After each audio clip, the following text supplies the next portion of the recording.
What is up, people? Today I am getting into my Hell or High Water movie review, and I got that coming up for you next.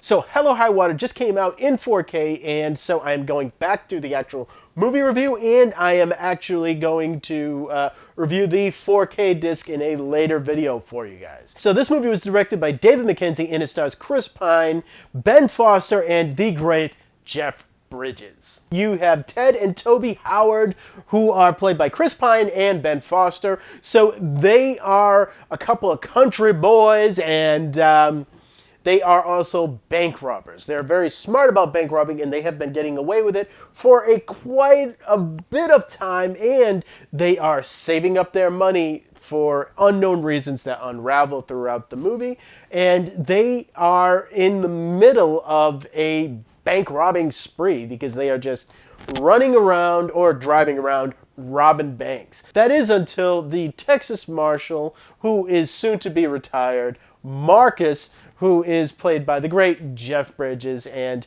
he discovers that all of these bank robberies are very much done by the same person, and he is very hot on the case. And this becomes a typical cat and mouse game between these two while getting very deep into the characters of who these brothers are.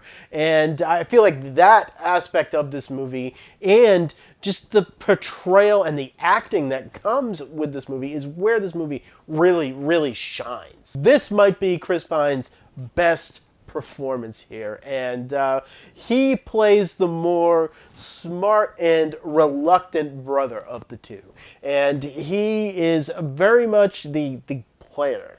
He has the idea of how to implement this crime spree that they are going on, and really it is his idea to rob these banks for noble causes.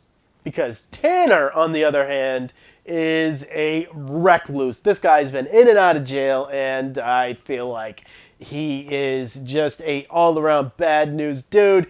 But at the same point in time, he definitely has his suave quality, bad boy, James Dean-ness to him.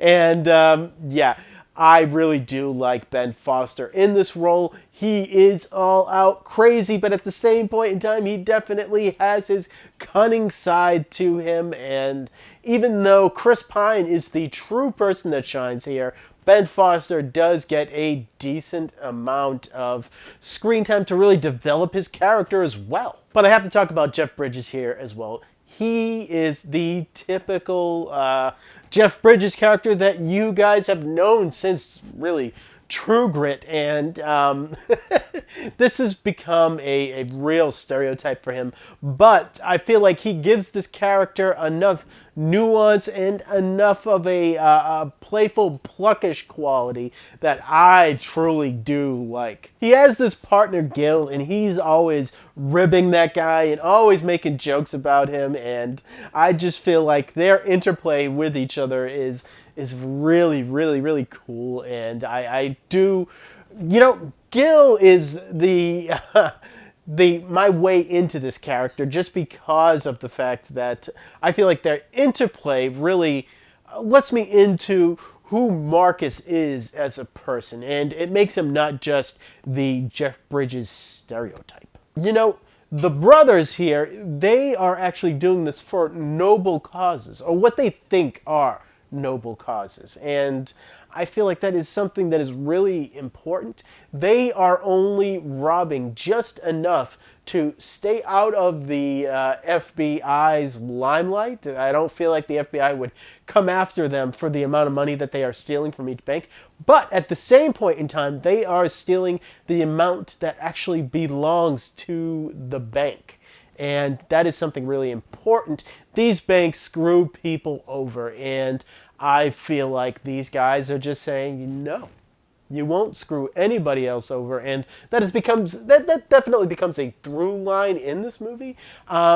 They are really giving the middle finger to the banks and using that to get the money that they need. But at the same point in time, you can definitely see Marcus's point of view in the fact that, that still doesn't make it right, and these guys still are stealing. And for that, he's definitely going to go after them. And, he's just a cold and calculated kind of guy when you really boil down to it, too.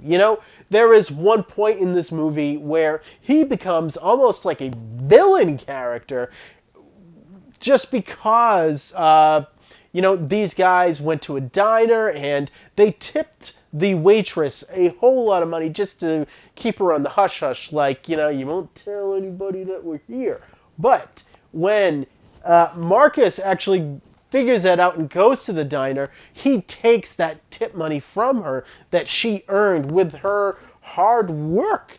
And he takes it from her to keep as evidence. But she's out of that money now. And, the girl's working for a living. So there is that whole interplay here where you are really asked, who is the bad guy here? Is it the two brothers who are robbing these banks, or is it Marcus? And the movie doesn't really want to have this debate and give you a clear answer. It is up to you to really figure out. And I feel like people will be at different points of that. And that is just a shades of gray place that this movie really wants to go in.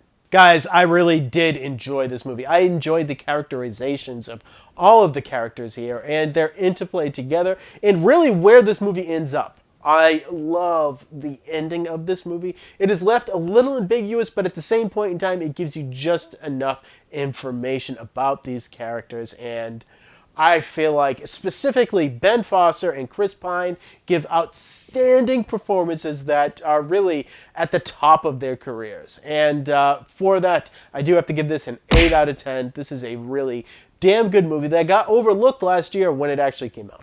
So if you were looking at my up next shelf, you know that I'll be getting into some Coco. And that is the movie that I'll be going into next for you guys, so you guys can look forward to that. But at the same point in time, I do have to get into the 4K quality of Hell or High Water. So that is something that I will also be going into for you guys. If you guys are excited about that, comment below and subscribe so you know when those videos come out. And as always, guys, thank you for watching my videos. You guys are awesome, and I will see all of you next time.